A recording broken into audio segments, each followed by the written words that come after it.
Well, good evening and welcome to our Friday night Bible study. This is for Friday, November 1st, 2024. And we've finally put October behind us, or wow, October sure went by in a hurry, whichever way you want to think of it. Um, and we had a miniature pond in our yard this week. Unintentional, but it happened.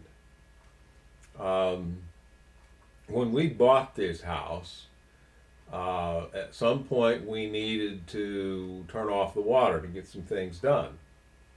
And we found the main water valve to the house in the side yard at the end of a 4-inch or 3-inch white plastic pipe.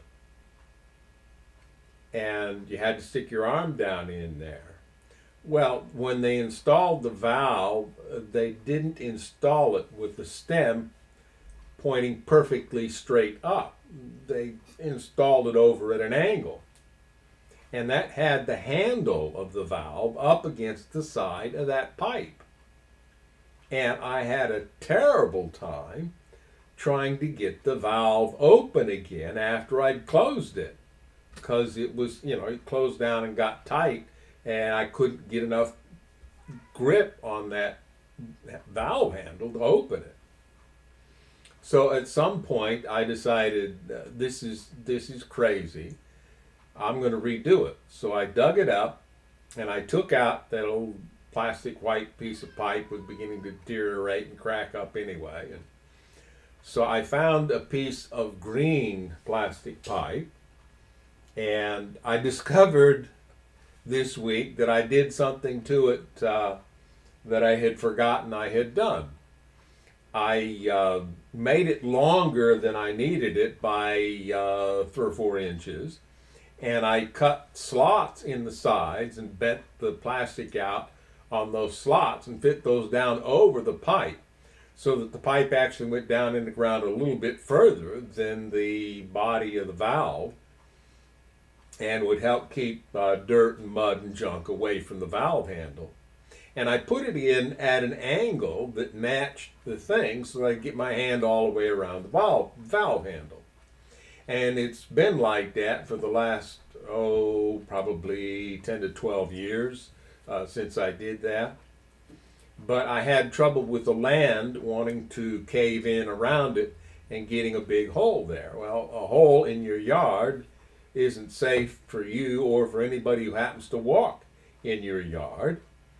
So I had begun thinking about doing something about that, and my decision was to make a little brick enclosure around that valve handle and build it up to ground level and fill in around it and then put a wooden cover over it. So a couple of weeks ago, almost, I went to the local lumber yard and I bought some screws to hold the wood together, and I bought the wood, and I bought a trowel, and I bought some bricks, and I bought a bag of pre-mix masonry cement. Stuck it in the car, and it sat there for a week and a half, and Wednesday I decided to go about the actual job of digging the hole out and getting to work on it.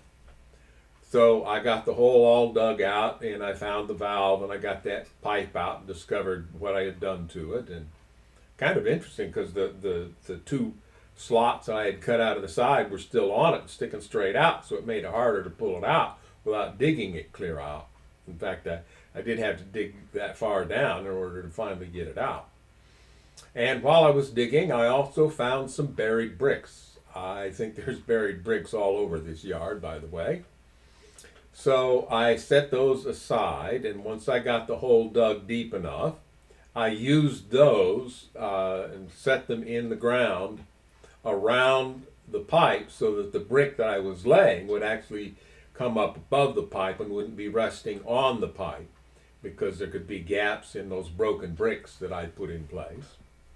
I got the first tier of bricks put in, and well, I'd been out there for quite a while and I was getting tired, and I thought, well, I'll mix the mortar and lay the courses of brick above that first course tomorrow. And so I went and I got the wood that I had bought to build the cover, and I set that over the hole, and then I had used a bucket to carry the bricks from the car over to the hole. So I set that down to hold the boards in place, and also to make it clear to anybody who might walk by that there was something going on there, and that it wouldn't be safe to walk.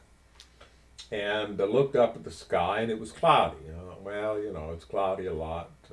Let's hope it doesn't rain. Guess what I woke up to Thursday morning? Rain and thunder.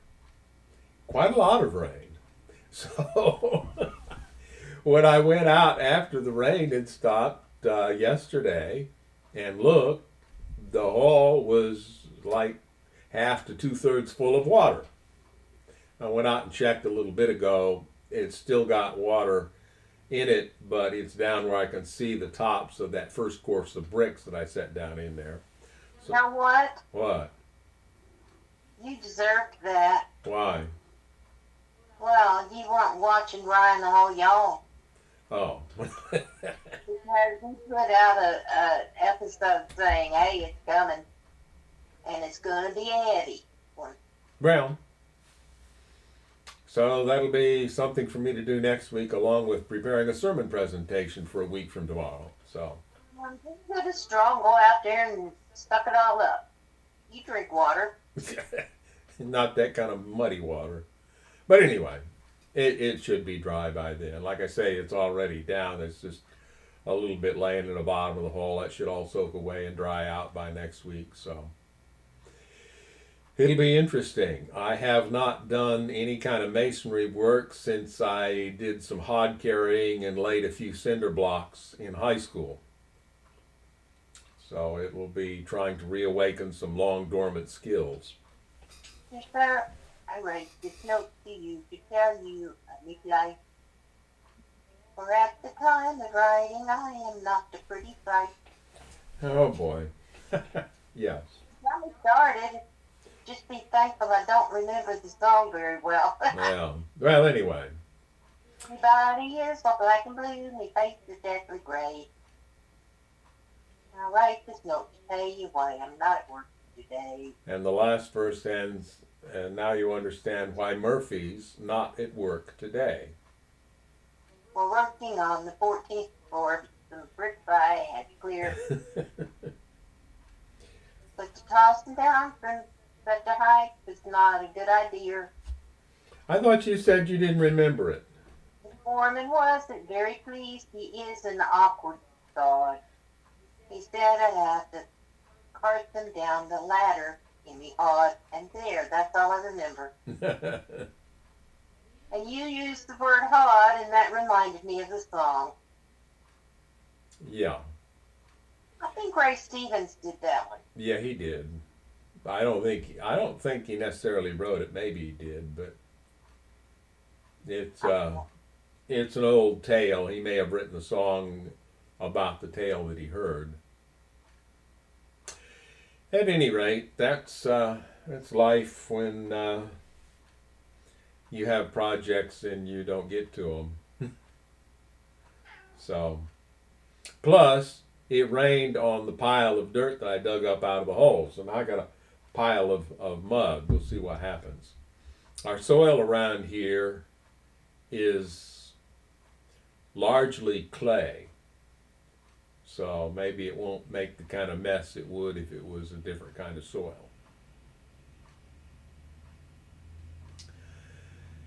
Anything else? Yeah, what did I do last night? I started reliving my teenage years.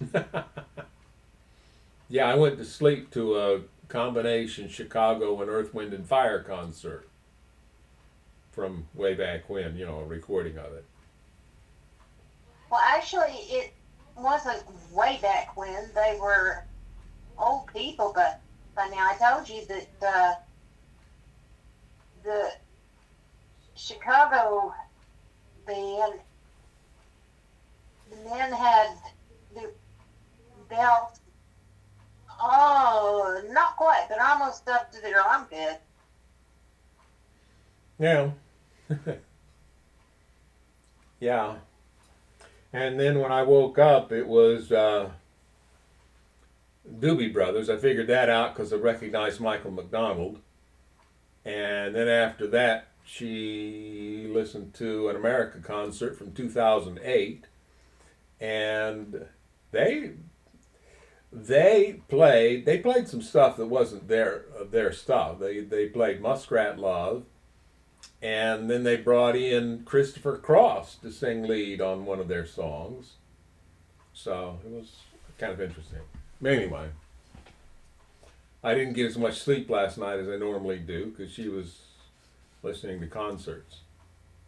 And then this morning I watched an old concert by the Hollies. And when I saw them, I thought, those guys look like they're in high school. They're very young. Yeah.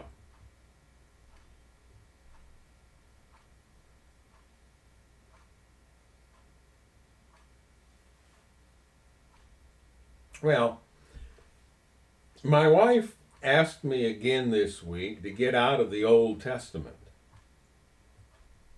Um,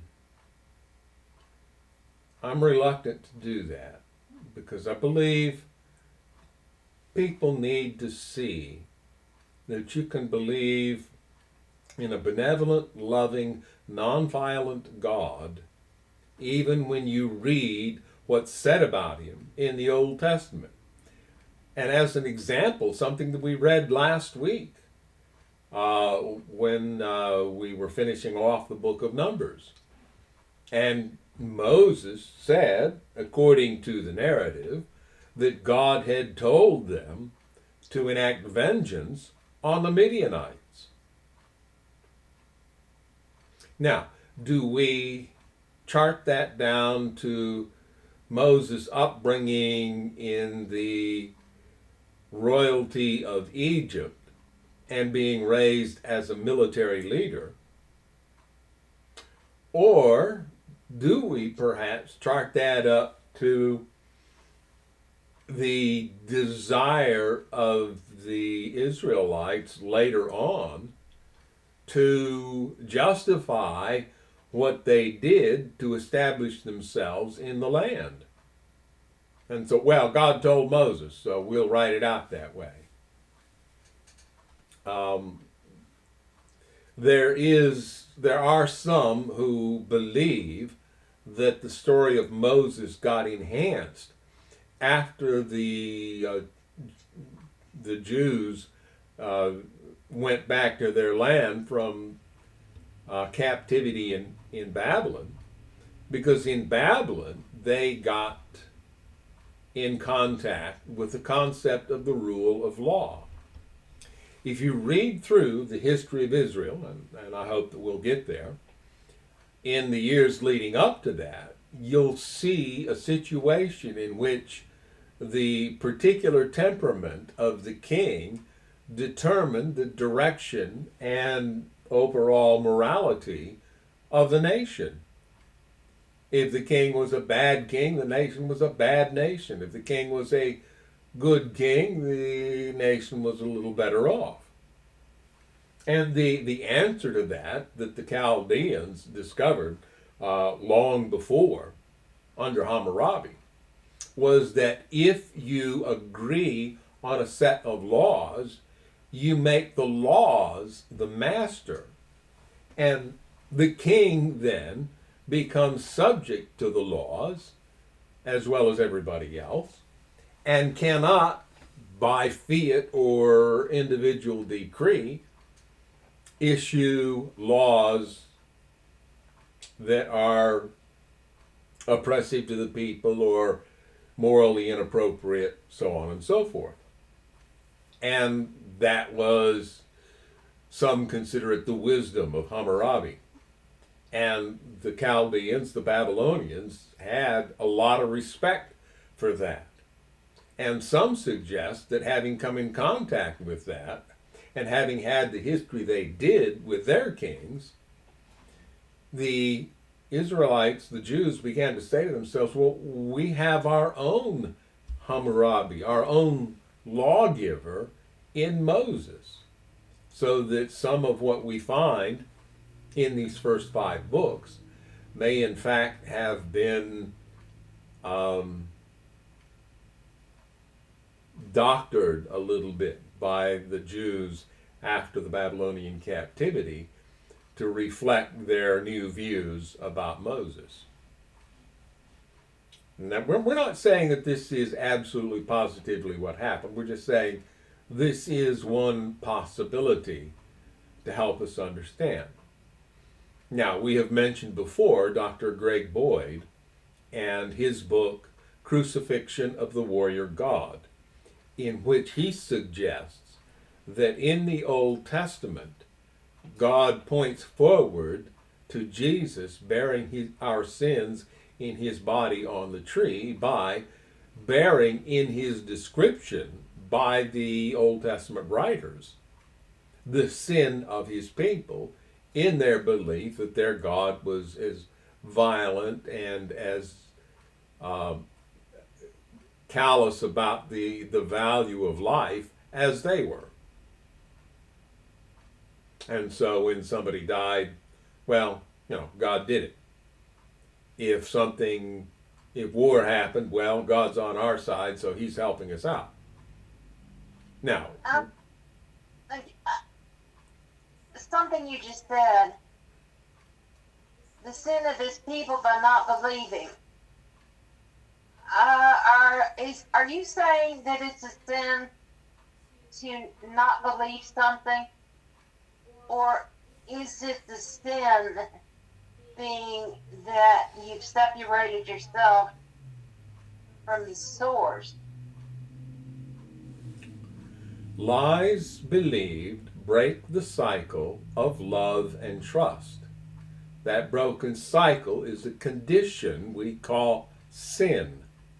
And the things that we do in that broken condition that violate the principles of love, we sometimes call sin. And so when you do those things, we say you are sinning. This thing is a sin, not because it's on a list, but because it is not reflecting the Creator's character of love. Does that make sense?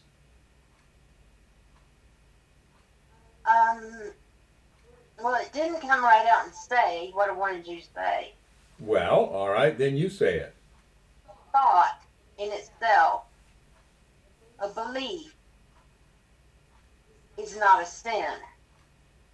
But what it can lead to,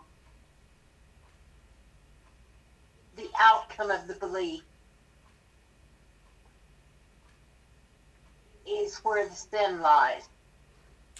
Okay. Well, in that case, then, we would say that the Hebrew people believed that God was as violent and vindictive as they were.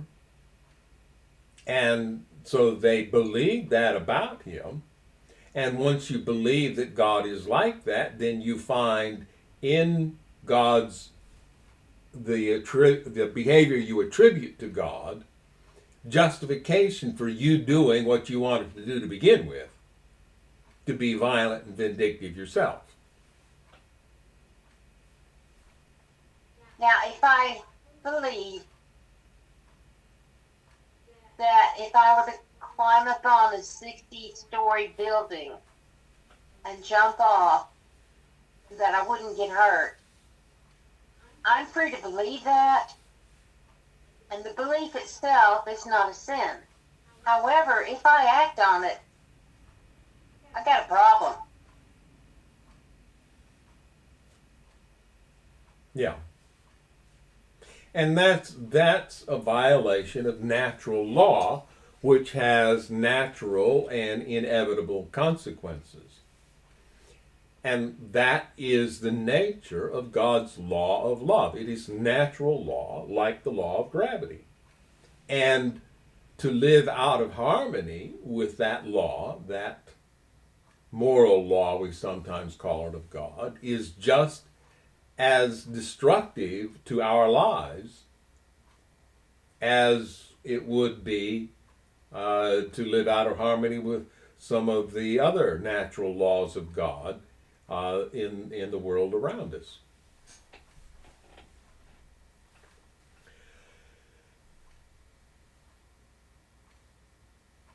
Now, another thing, I thought of something. Our thoughts can very well be a problem if we have the wrong belief, because I'm thinking of the PET scan.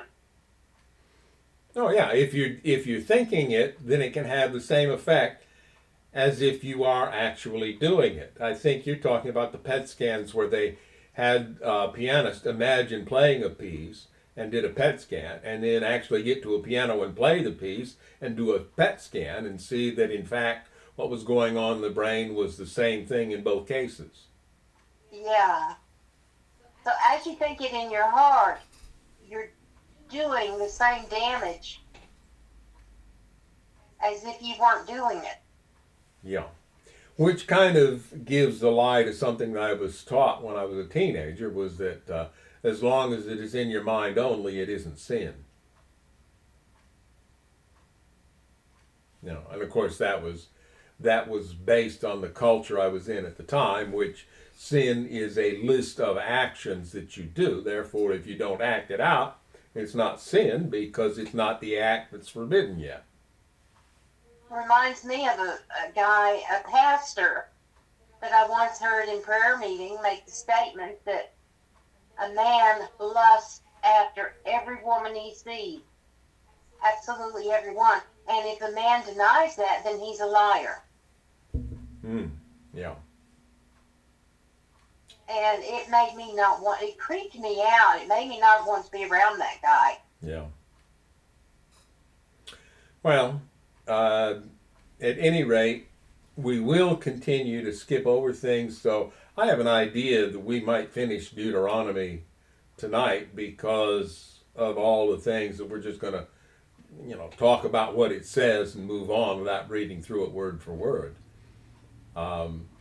But we are going to be reading the narrative chapters of the Old Testament, like the book of Joshua and the book of Judges, and see all the destructive things that happen and ponder, why is this happening? If the Creator is loving and nonviolent, why are his people like this? And why does he tolerate it? And that really gets down to the question that people have wrestled with from the beginning of time. They used to have an evangelistic sermon titled "Good God, Bad World, Why?" And the explanations they would give in those sermons, I think, were often somewhat unsatisfying, because they would talk about the freedom of choice that God granted, but then they would go on through the rest of the stuff and teach, well, you got to do this and you got to do that, and God demands that you worship on this day of the week, and God demands you not do these things, blah, blah, blah. Well, where's the freedom of choice? If you're going to tell people that the world is in the condition it is because the Creator has given us freedom of choice, then if you are going to lead a community of believers, you need to also grant those people freedom of choice. Don't make up a list of rules for them to follow. That's not reflecting what you're saying about the Creator, to let him off the hook for being good, but then letting evil happen in his universe. So let's go ahead and get started. We'll bow our heads. Our Father in heaven, we thank you for your blessings, and we thank you that you have done many things to show us that you love us and that you want to help us, and that you are not violent and vicious and vindictive and mean and controlling and nitpicky. You're none of these things. We appreciate that. We want to learn to reflect your character in our own lives as we do open the written word. Give us such a clear view of your character that we will be encouraged to live as you would have us.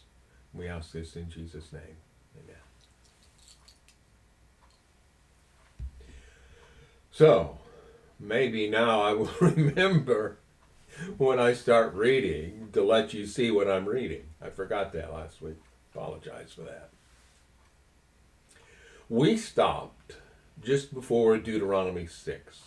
And that's because I wanted to talk about what's in the first part of this chapter. So it starts out, and there's quotes around this because these are the words of Moses, his farewell words to the people of Israel. These are the commands, decrees, and regulations that the Lord your God commanded me to teach you. You must obey them in the land you're about to enter and occupy.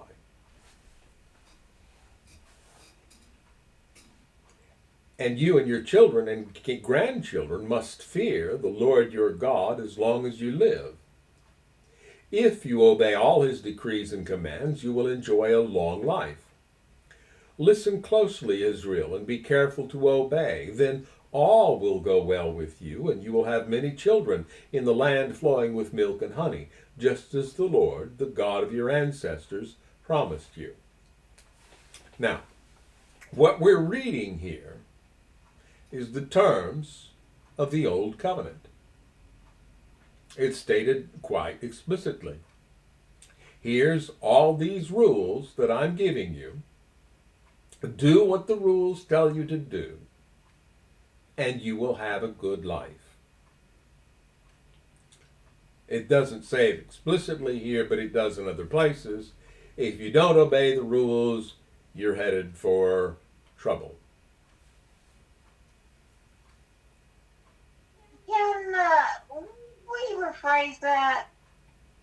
Well, I do want to talk about that because first of all, the Old Covenant is a covenant that God made with his people, but that didn't work. And when we get to the New Testament writers say, look, that's the old way.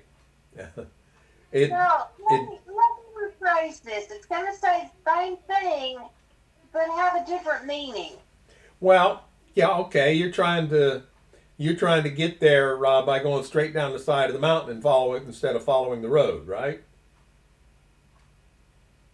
Well, I do that. I just sit down and put my legs out straight and slide. Yeah. I've made a lot of people gasp when they see me do that. But yeah, no. What was it you said? Do these rules and live. Is that what you said? Essentially, yeah. How about live by these rules?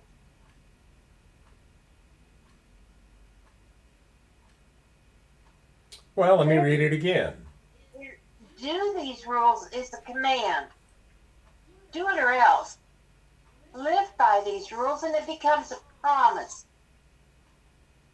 Well, like I say, let me read it again. If you obey all his decrees and commands, you will enjoy a long life. Listen closely, Israel, and be careful to obey. Then all will go well with you, and you will have many children in the land flowing with milk and honey, blah, blah, blah. Now, what we could say, and I think what you're trying to get at is, when we have our characters transformed and we begin to live God's love to the people around us, then life just naturally goes better. And we're no longer doing the damage to ourselves of living outside of God's design for life would do, and so we enjoy a long life. If we keep doing those things outside of God's design for life, then things don't go so well. Is that what you were trying to get at? Yeah. That these blessings and curses can be understood as the natural consequences of a particular chosen course of action.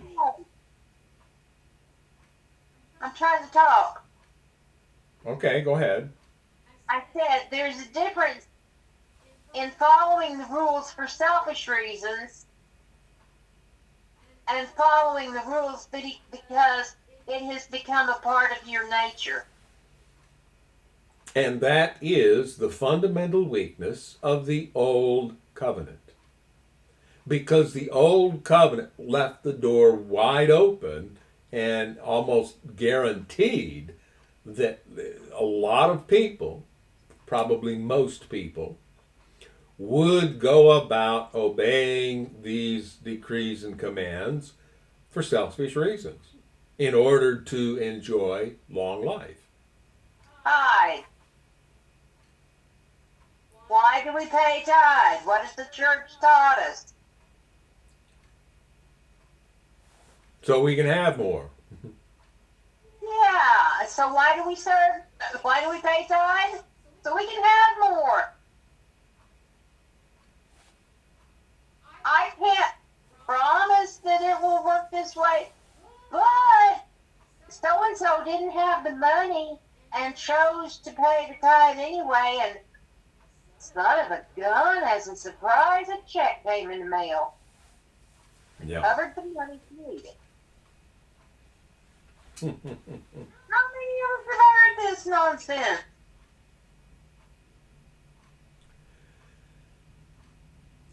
The other thing I would like to point out is that the old covenant relied on a list of rules.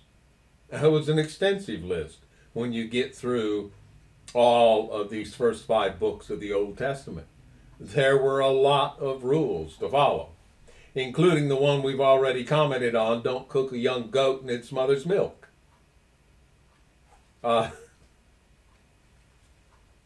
Yeah. And the idea here was you got to obey the rules. Now, the other thing that we might mention about this is, why would God introduce rules? Well, one take on that is to look at the level of moral development of the people of Israel at that time. And they were at a very low level of moral development where they needed rules to get them to a point where they could move forward through those levels of moral development. That's one explanation. Yeah, don't have sex with your wife's mother. Right. I won't even ask you.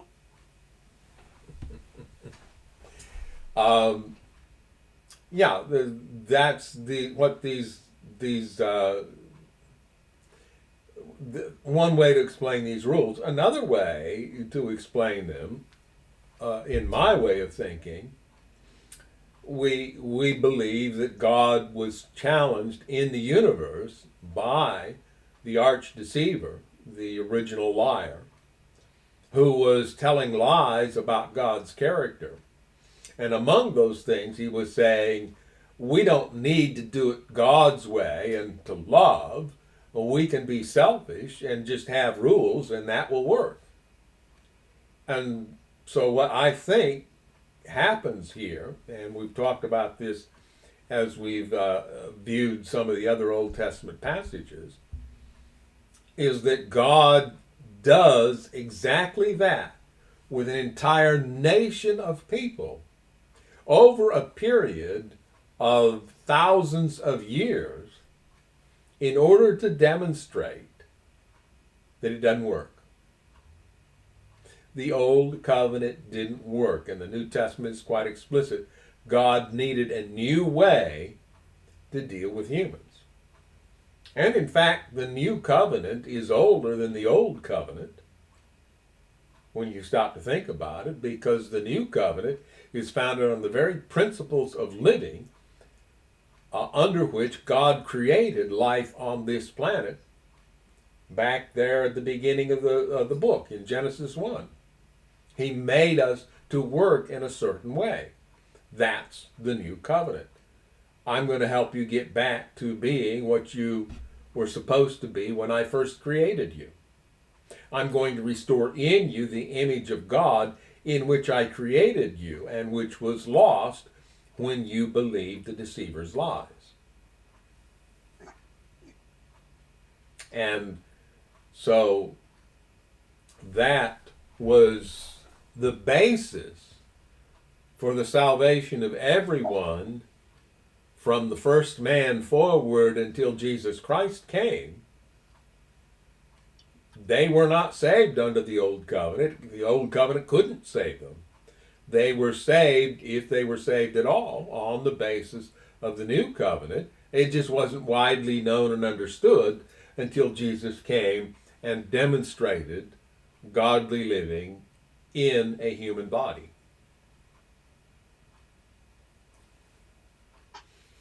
Now we get to the interesting verse. Deuteronomy 6 verse 4. Listen, O Israel.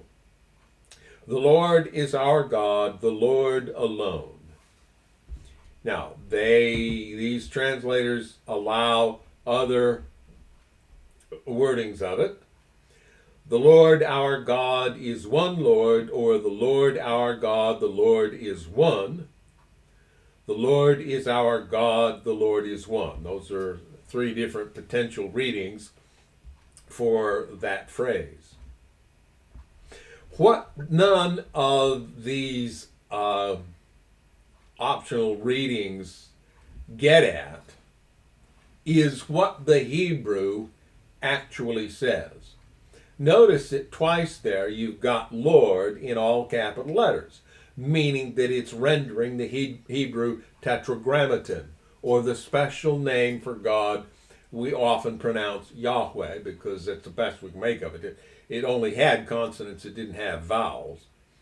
And the story goes that at one point some of the Hebrews who held the name of God to be so sacred that no human should ever speak it would replace it with the Hebrew Adonai, or Lord.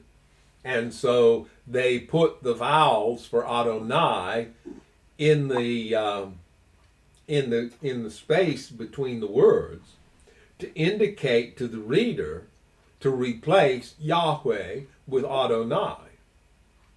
And some translator came across that little convention and tried to mix the vowels of Yahweh, and I mean the consonants of Yahweh, and the vowels of Adonai together, and came up with Jehovah.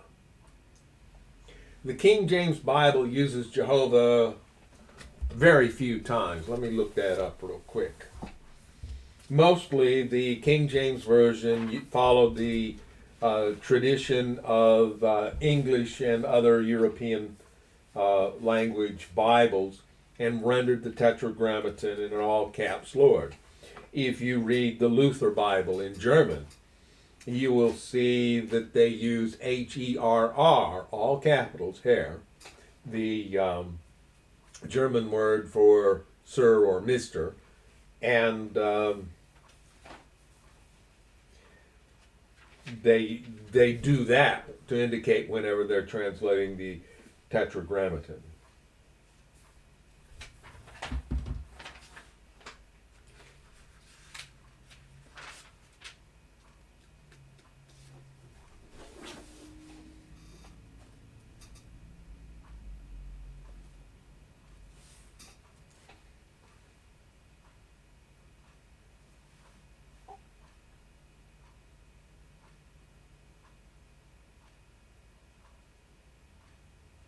Okay, Jehovah appears in the King James 1, 2, 3, 4 times. Jehovah Jireh once. Jehovah Nissi once. Jehovah Shalom once. So you put those all together, you've got like 8 times that the term Jehovah appears in the King James Version. The rest of the time, they just use all caps Lord. Now, the reason I'm getting into that was to explain to you what's being said here. Because after it uses Yahweh, then it says, is our God. Or Yahweh, our God, however you want to put it. That God is translated from the Hebrew Elohim. Now, we do see other places where the El prefix gets used in names to refer to God, such as Elijah and Elisha. Those names start with El, indicating that they're referring to God. So now we add to that Elohim. The I am ending in the Hebrew is how they produce the plural of a word. So you have cherub, and then if there's more than one, you have cherubim. Same thing with seraph, seraphim, and so on. So Elohim, weird thing, is plural. And in this verse, it says, the Lord is our gods, the Lord is one. That's kind of a contradiction, isn't it? No. No? No. It just struck me when you said that then. No, it's not a contradiction. How many gods did they have? How many gods were in the land? Well, I mean, every nation had their own deity that they imagined. Yes. Yeah, and he's saying, the Lord is our gods. All these gods that you worship, it's really God. And we worship God. And it's only one. Mm-hmm. Well, okay. That makes sense. I'm not sure that makes sense, but Well, when we were in Exodus, we read the part where the Moses, Aaron, Nadab, Abihu, and the 70 elders of Israel all saw God and ate and drank. And then later, the instance in which Moses saw only part of God while hidden in the cleft of a rock, and fasted for 40 days and came down from the mountain so brilliant that the people asked him to put a veil over his face when he spoke to them. Hinting to us that the Hebrews understood more than one manifestation of God. And now he's saying, yes, there's more than one manifestation of God. The Lord is our gods, but the Lord is one. think of the verse in Revelation where it talks about his voice. Like the sound of many waters? Yeah. How many voices would that be? Many. Mm-hmm. Well, how are we to understand that one if we have multiple manifestations? Well, let me read something from the book of John.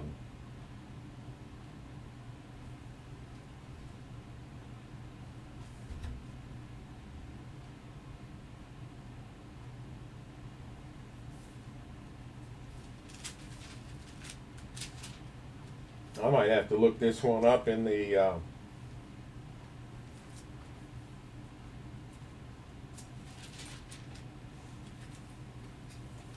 concordance to find it.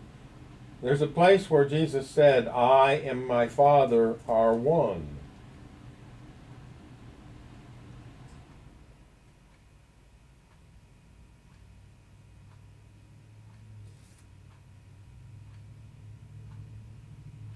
Think of the marriage vow. Yeah. I'm drawing a blank, but isn't there something in the marriage vow or the marriage ceremony about? Well, it's in Genesis, in the description of the creation of the woman, in chapter 2. For this reason, a man will leave his father and mother and be united to his wife, and the two will become One. one flesh. Yes. In other words, quit being a mama's boy or a daddy's girl.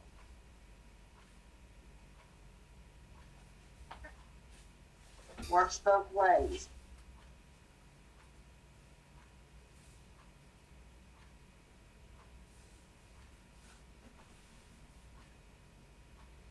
Okay, yeah, John 10:30, I and my Father are one. And then if you get to his what he says to his disciples in the his final speech, he talks about how I am in the Father and the Father is in me. I want you to be in me and I in you, just like I am in my Father and my Father is in me. So this saying one year does not necessarily mean a single individual. It can mean multiple persons with united in character and purpose so that they act as one. And so we happen to be Trinitarian in this group, but you don't have to be Trinitarian to listen. We don't insist on it. We think there's, the doctrine of the Trinity does have this is some kind of squirrely origins and was the focus of a lot of very negative things that happened after Jesus Christ left this earth. So yeah, there could be reason for that. We're just pointing out the evidences in the Bible that might lead one to allow for God to be one even in multiple persons. So We'd like you to be human, but that's not a requirement either. yeah, okay. Our cats used to join us. When I was going in there, they may still be in there with you now. Well, they did see Mia's tail when we were getting started. She had to hop up here and say Yeah, hi. it was interesting how they would come in and join us whenever we would start to have our Bible study. So we've read verse 4 and talked about it. Now verse 5, and you must love the Lord your God with all your heart, all your soul, and all your strength. And you must commit yourselves wholeheartedly to these commands that I'm giving you today. When Jesus answered a question about the greatest commandment, he quoted verse 5 here. And then he quoted another verse out of, I think it's later on in Deuteronomy, about loving your neighbor as yourself. And he said, on these two hang all the law and the prophets. All the Old Testament is founded on this concept of love. And I think that's an important thing for us to understand. When the Old Testament tries to portray God as unloving, Jesus said the whole of the Ten Commandments the whole of the Old Testament hangs on these two rules: love for God and love for your neighbor. In other words, we love God and we love one another. That is the foundation, the impetus behind everything that's in the Old Testament. And Paul would go to the extent of saying at one point, love is the fulfillment of the law. Well, in a sense, love is the law. The law is love. That's God's natural law that governs life in his universe, including on this planet, even though this planet is out of harmony with that law. Reading on then, and this is interesting just in that it helps us understand the approaches of some of the more conservative Jews. Repeat them again and again to your children. Talk about them when you were at home and when you were on the road, when you were going to bed and when you were getting up. Tie them to your hands and wear them on your forehead as reminders. Write them on the doorposts of your house and on your gates. Is that not similar to what the priests were supposed to wear? A box tied to their forehead? Well, that's the origin of the Hebrew tefillin, the box containing scripture that they wear and hangs over their forehead. Yeah. Then it goes on to say that God's going to bring them into a land that He swore to give them to their ancestors. It's a land with large, prosperous cities that you did not build. The houses will be richly stocked with goods you did not produce. You will draw water from cisterns you did not dig, and you will eat from vineyards and olive trees you did not plant. When you have eaten your fill in this land, be careful not to forget the Lord, who rescued you from slavery in the land of Egypt. You must fear the Lord your God and serve Him. When you take an oath, you must use only His name. And of course, we know Jesus said, don't swear at all, but at this point, He's saying, if you swear, you take it in His name. Well, I'd also like to address the use of the word fear here. Perfect love casts out fear. So we have to understand this word differently than terror and loathing. Because we're not to be afraid of God. There's no reason for us to be afraid of God. If we believe the truth about His character, we don't have to be afraid. And when that happens, then we will approach Him with awe, perhaps, because of His power. I mean, He spake and it was done, He commanded and it stood fast. That's great power. And with reverence, perhaps, and with awe that a being as powerful as God is not in the least corrupt. You know, our saying is, power tends to corrupt, absolute power corrupts absolutely. If that held true with God, then God would be absolutely corrupt and would not be worthy of our reverence and worship. But it's not true with Him, and that's the amazing thing.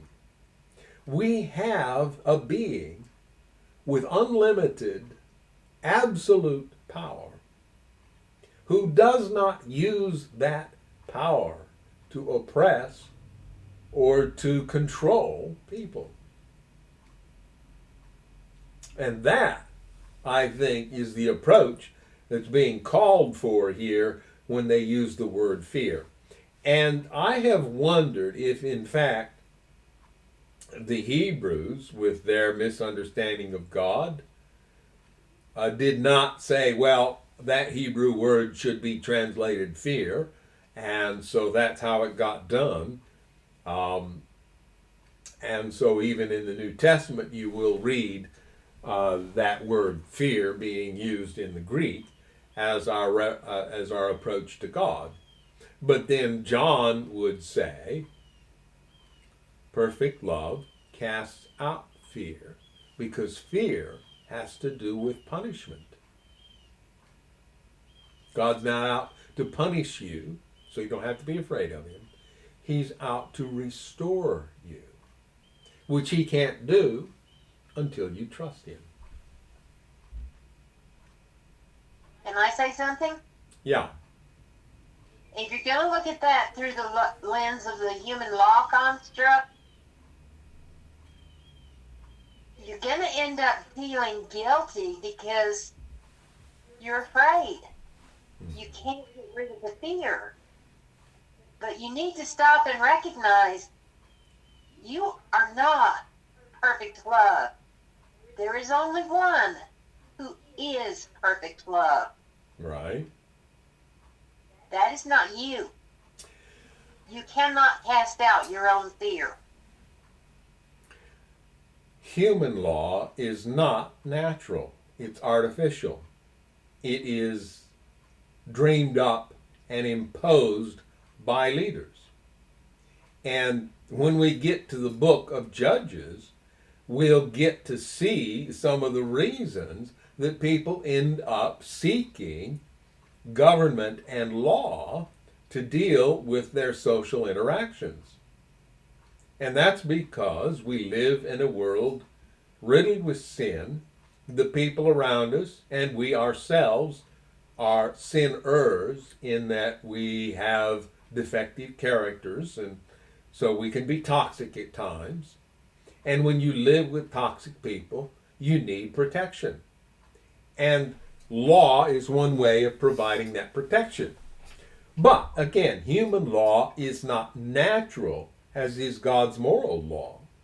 And so you can do something that's against the law and suffer no consequences at all, other than the consequences, the natural consequences that God has temporarily suspended to allow the human race to come to Him and find healing.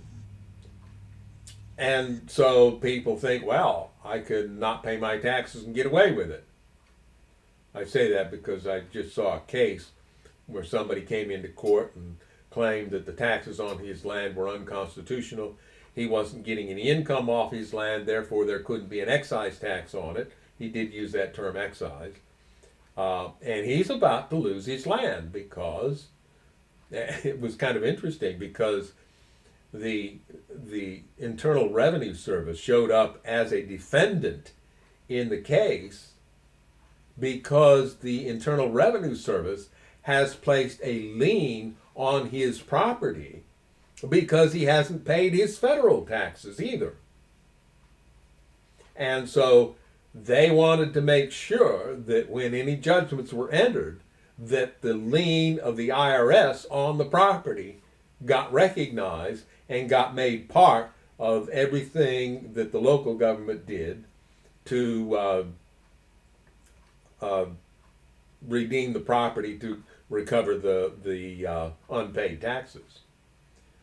The point is, if somebody breaks the rules, then there have to be consequences, or everybody would break the rules. And so we impose consequences. In this case, he loses his property. You assault somebody, you end up on probation or maybe even in jail. You murder, you might even lose your life at the hands of the state. So, but these are all imposed consequences. And we humans tend to get very caught up in this whole thing and believe that it would be a great moral outrage if somebody did something and did not receive the imposed consequences of law. And then we begin to think of God's law in the same way. God's issued a law, now he has to have a consequence. Well, God's consequence is you die. And so some people will even try to explain away the genocide going on in the Old Testament and saying, well, these people had sinned, so they deserve it. We don't buy that explanation. God didn't kill them because they sinned. God didn't intend that they should be killed. We don't believe.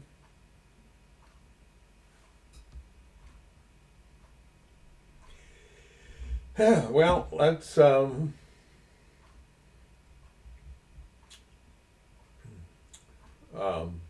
let's read the last few verses here, 20 through 25. In the future, your children will ask you, what is the meaning of these laws, decrees, and regulations that the Lord our God has commanded us to obey? Then you must tell them, we were Pharaoh's slaves in Egypt, but the Lord brought us out of Egypt with his strong hand.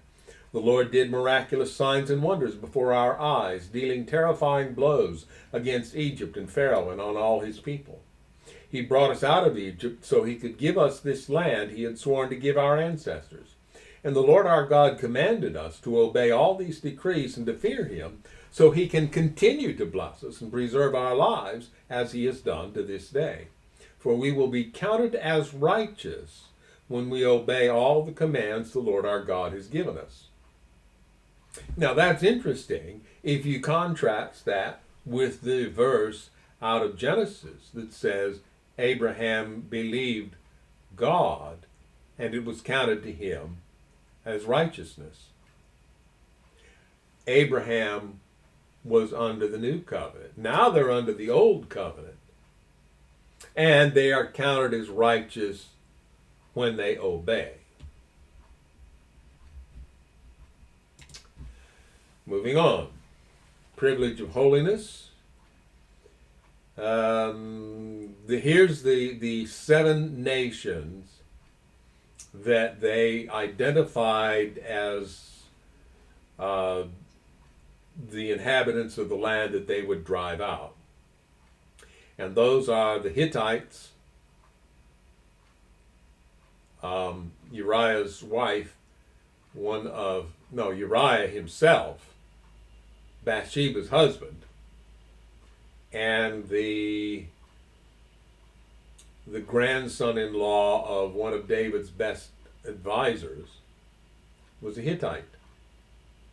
The Hittites, Girgashites, Amorites, Canaanites, Perizzites, Hivites, and Jebusites. The Jebusites survived to David's day, and even after David took their city and made it his capital and renamed it from Jebus to Jerusalem, there were still Jebusites living in the land. So that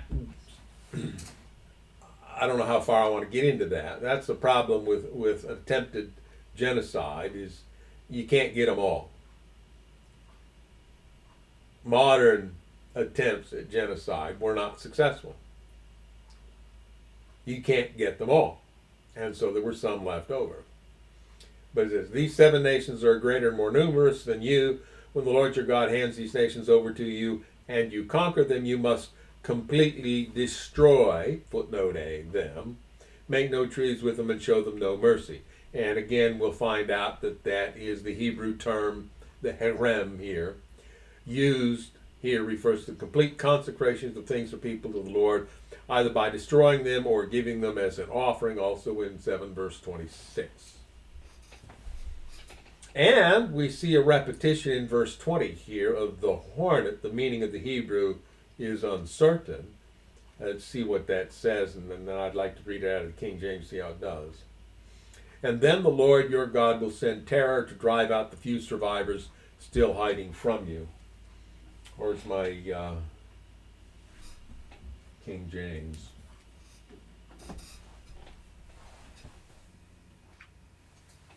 Well, I had my wide margin King James out to find here, and all of a sudden I don't see it. Which way did it go? Did I? Oh, I think I took it in the other room. Give me just a moment here.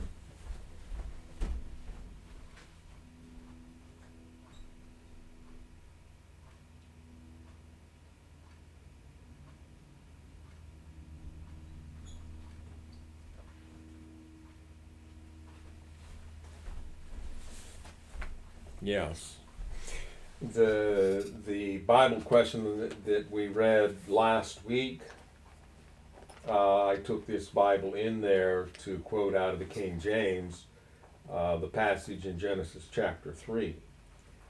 So we're in Deuteronomy 7, is that right? Yes.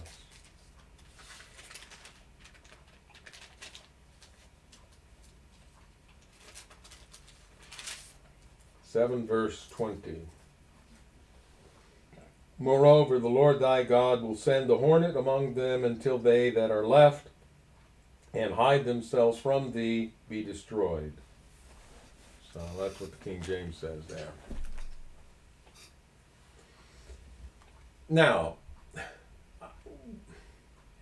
we suggested in the past, and I may want to qualify what we said, that God did not intend to use genocide to clear the land out for his people. And there are those who will say that this rendering hornet is how we should understand it literally, and that God would send hornets and drive the people out so that they would leave without being killed, but that it was the people who wanted to kill. Well, I still maintain that it was the people who wanted to kill, and that's their thinking. But let me ask you a question. Would terrorizing people with hornets be an act of love?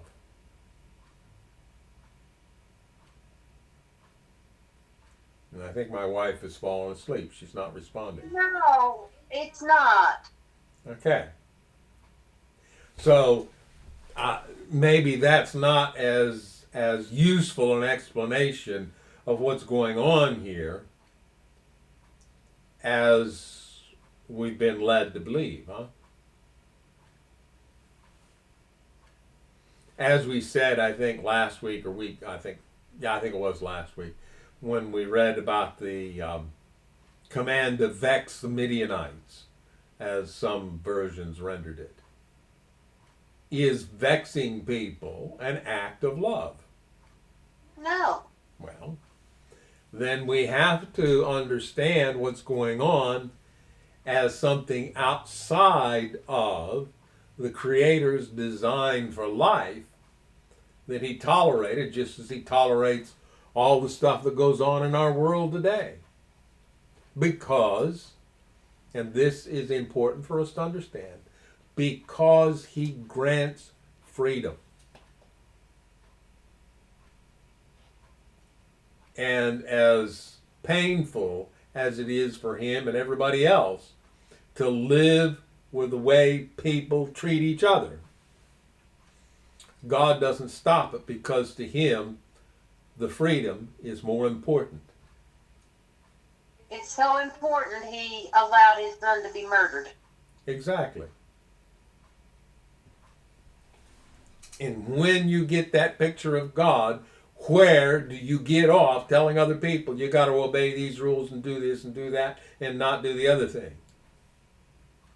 There is no room for any human to try to control the life of another human. God grants liberty. It is not for you to take it away from them. Spare the rod and spoil the child. Yeah. Well, the Bible, the Old Testament does say that, doesn't it? And some people have tried to explain that away. Well, the rod is the shepherd's rod that was used to guide. I don't think that's how Solomon meant it. Does that make Solomon right? Or does it just make that Solomon's opinion? I looked that up. Yeah. It means govern your children, lead your children. The rod is what you use to govern, not to beat. Well, even if it was, it would be Solomon's opinion, not necessarily what God ordered. We heard a preacher the other day say, "Don't yell at your children. The Bible says you're supposed to spank them." Therefore, it is not a good disciplinary action. Okay, I was talking so they didn't hear you. Try it again. Violence is not the solution. No. To bad behavior.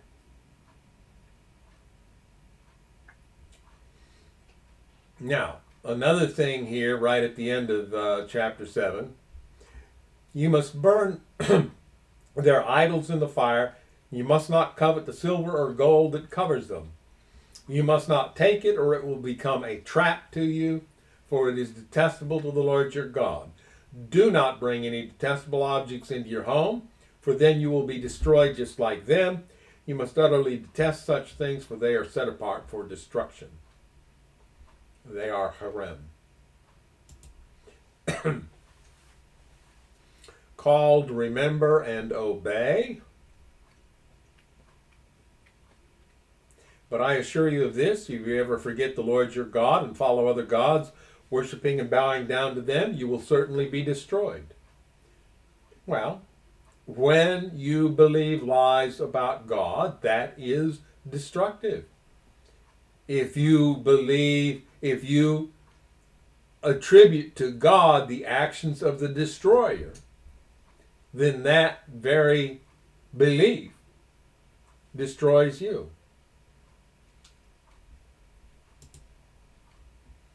Victory by God's grace. Well, this is interesting. I think that's worth us looking at. After the Lord your God has done this for you, don't say in your hearts, the Lord has given us this land because we are such good people. No, it is because of the wickedness of the other nations that he's pushing them out of your way. It is not because you are so good or have such integrity that you are about to occupy their land. Now, this gives the lie to the interpretation that God had these people destroyed because of their sin. God's saying here, it's not because you're good. They're wicked, but so are you.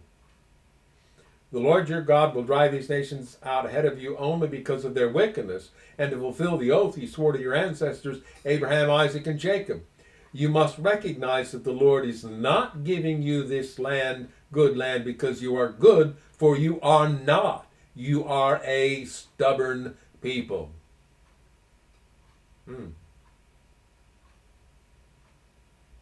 So I think once you read that, then you have to understand that it is not appropriate to say that the Israelites were better than the other people. That's why he had them destroyed by the Israelites. No. The Israelites were stubborn too.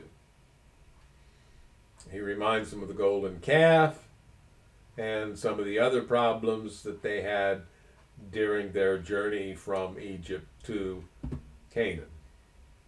You know, I suppose this isn't very patriotic to say this, but I'm reminded of some people that there are people out there that think that the United States is the chosen nation. God prefers us because we're better. And yet the argument could be made, I'm not making it, but the argument could be made that the United States is worse than all the other nations. What do they call us in Iran? They call us the Great Satan. Huh? In Iran, they call the United States the Great Satan. Oh, really? Yes. So they, in their eyes, they're the good ones, we're the bad ones. Well, look at our usage of natural resources compared to other places in the world. Yeah, if we had to walk to the corner, you know, we wouldn't be able to handle it.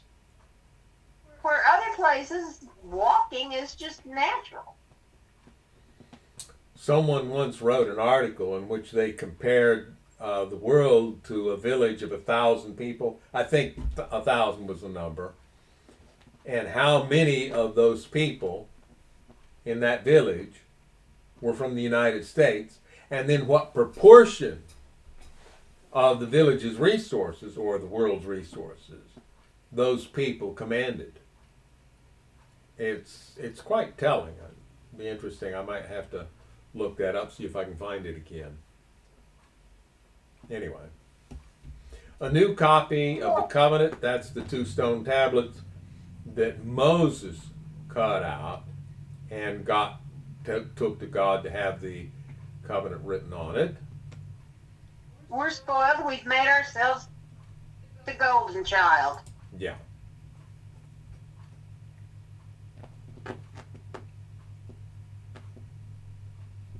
Blessings of obedience. Here's the Mount Gerizim and Mount Ebal. Mount Gerizim is the mountain that became the holy mountain of the Samaritans, and was when Jesus met the woman at the well in Samaria.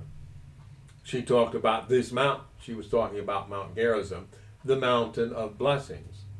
And in fact, at one point, I got onto Google Earth and looked it up, and you can actually still see this mountain and Mount Ebal.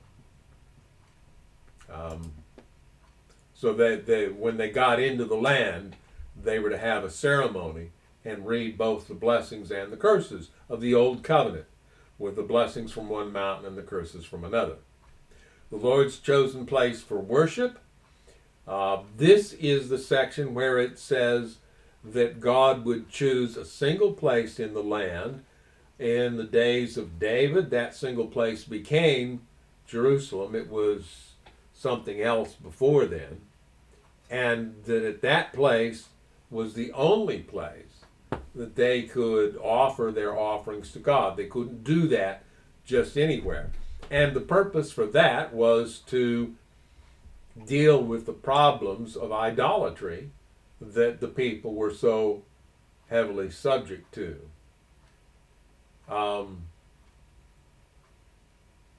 They could butcher their animals and eat their meat in any town whenever you want. You may also freely eat the animals with which the Lord your God blesses, but you must not consume their blood. But you may not eat your offerings in your hometown. In other words, they ate their offerings, but they couldn't do that at home. It was an offering. They had to take it to the place that God would choose and do it there. And yet we know that even in David's day, the people had high places where they worshiped and offered sacrifices. And Solomon was at one of those high places when he had that dream about God coming and offering him all these various whatever he wanted. And when we get there, we'll read that story, but most of you are probably familiar with all of that.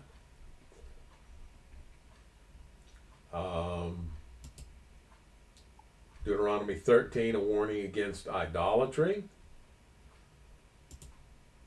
Deuteronomy 14, the ceremony of clean and unclean animals. This is a repetition of the things. Now, it also talks here about the giving of tithes. And I'm thinking that I would like to address this, but I think it might be better done in a sermon presentation at some point, where we'll look at the issue of tithes as it appears in the Old Testament and see that it is not as cut and dried as some people try to make it seem to be if you read all the different sections.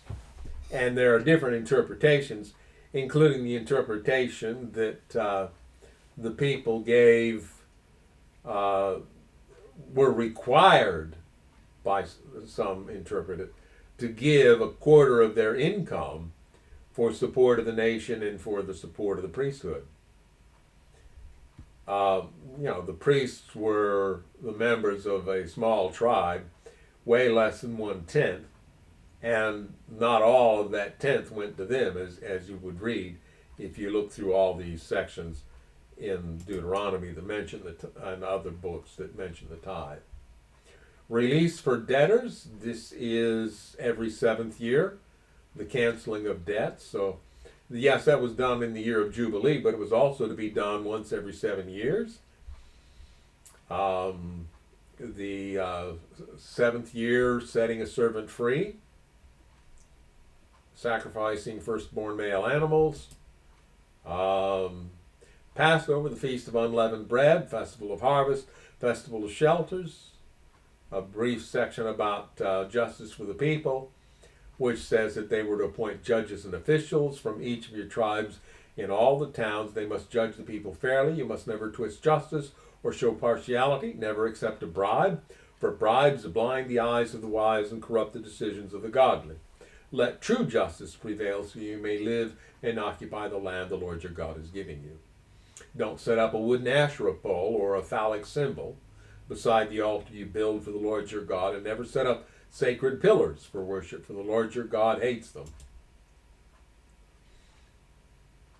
Don't sacrifice sick or defective cattle or sheep. What to do if a case arises in a local court that's too hard. Take such legal cases to the place the Lord your God will choose. and present them to the Levitical priest or the judge on duty at that time. Once the people asked for a king, that became the king.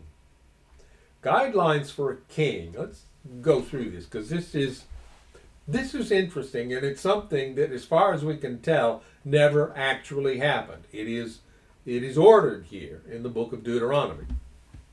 You are about to enter the land the Lord your God is giving you. When you take it over and settle there, you may think, we should select a king to rule over us like the other nations around us. If this happens, be sure to select as king the man the Lord your God chooses. You must appoint a fellow Israelite. He may not be a foreigner. And this is the principle on which, even in our day, in our country, the President of the United States must be born in the United States. We don't allow a foreigner to be president. He can have other offices. He can be a senator or a congressperson, but they are not allowed to become president. You have to be born in the United States, native to the United States, in order to be a president. And it's based, at least to some extent, on this provision here, that their king had to be a fellow Israelite.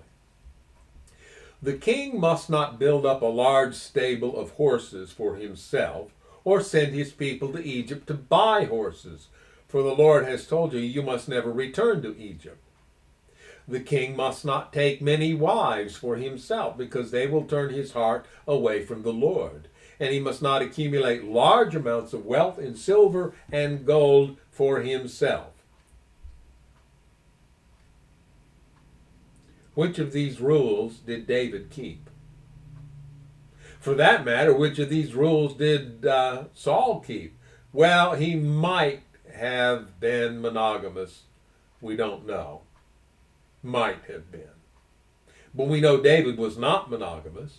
He had lots of wives. We know that Solomon got a lot of horses and a lot of wives and a lot of silver and gold, but David got that started. When he sits on the throne as king, he must copy for himself this body of instruction on a scroll in the presence of the Levitical priests. He must always keep that copy with him and read it daily as long as he lives. That way he will learn to fear the Lord his God by obeying all the terms of these instructions and decrees. This regular reading will prevent him from becoming proud and acting as if he is above his fellow citizens. It will also prevent him from turning away from these commands in the smallest way.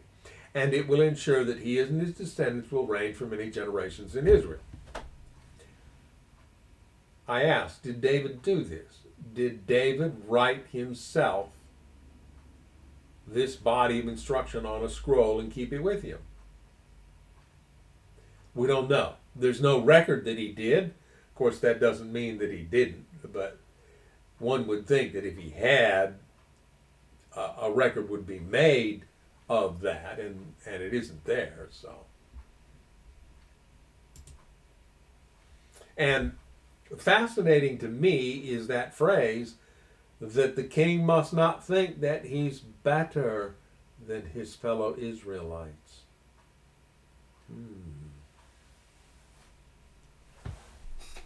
Gifts for the priests and Levites, called holy living, true and false prophets. And this is the section where it says, well, this is fascinating. Let's read verses 21 and 22. But you may wonder, how will we know whether or not a prophecy is from the Lord? If the prophet speaks in the Lord's name, but his prediction does not happen or come true, you will know that the Lord did not give that message. That prophet has spoken without my authority and need not be feared. Sounds pretty straightforward and simple, right? Now, take the case of the prophet Jonah. Jonah went through the city of Nineveh. Took him 3 days. He preached that God was going to destroy the city of Nineveh. The people repented. God repented or relented, however you want to word it. And Jonah's prediction did not come true. Made him mad, by the way. Does that mean that Jonah did not speak the truth in the Lord's name? Was he not sent by God? Or are we taking this verse and oversimplifying it?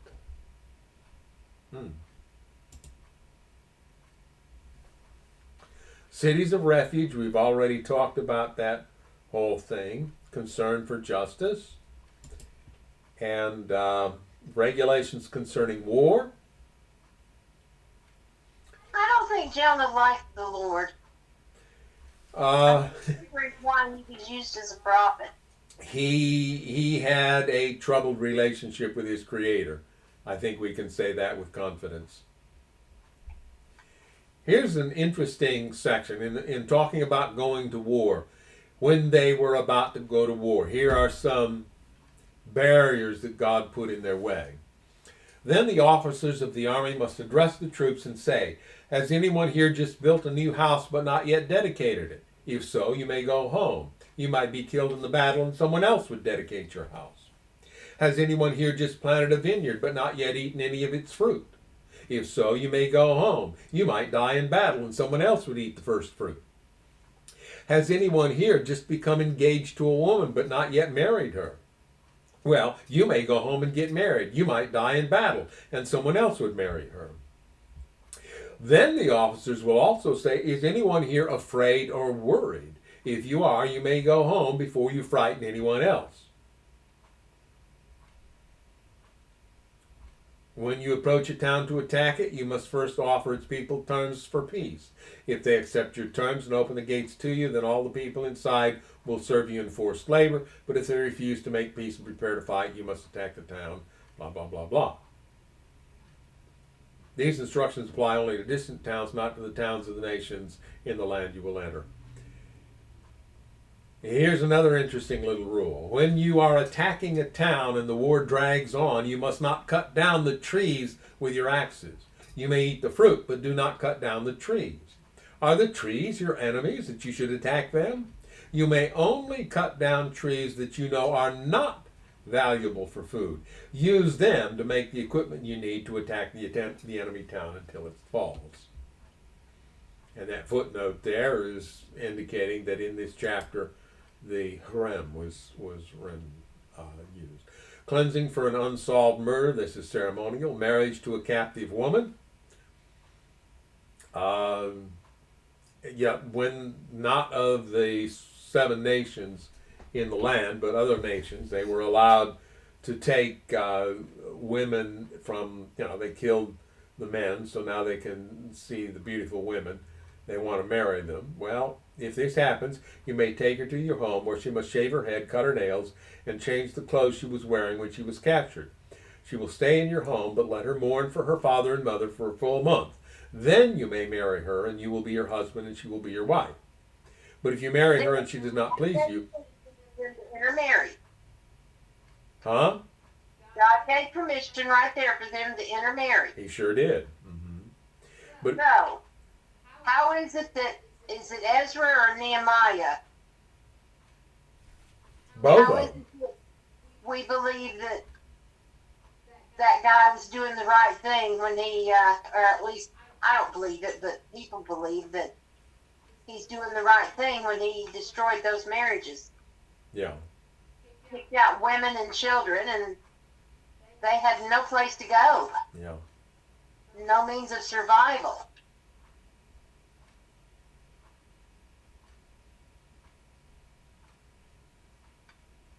But if you marry her and she does not please you, you must let her go free. You may not sell her or treat her as a slave, for you have humiliated her. Interesting. Suppose a man has 2 wives, but he loves one and not the other, and both have given him sons. And suppose the firstborn son is the son of the wife he does not love. Think of the story of Jacob, huh? When the man divides his inheritance, he may not give the larger inheritance to his younger son, the son of the wife he loves, as if he were the firstborn son. He must recognize the rights of his oldest son, the son of the wife he does not love by giving him a double portion. He is the first son of his father's virility, and the rights of the firstborn belong to him. Dealing with a rebellious son, various regulations. We need to hurry up and quick because our time is out. If you see your neighbor's ox or sheep or goat wandering away, don't ignore your responsibility. Take it back to its owner. Regulations for sexual purity. These would be fascinating to go through sometime because some of them don't make any sense unless polygamy is part of what's going on. Regulations concerning worship, miscellaneous regulations. How much more is there? Oh,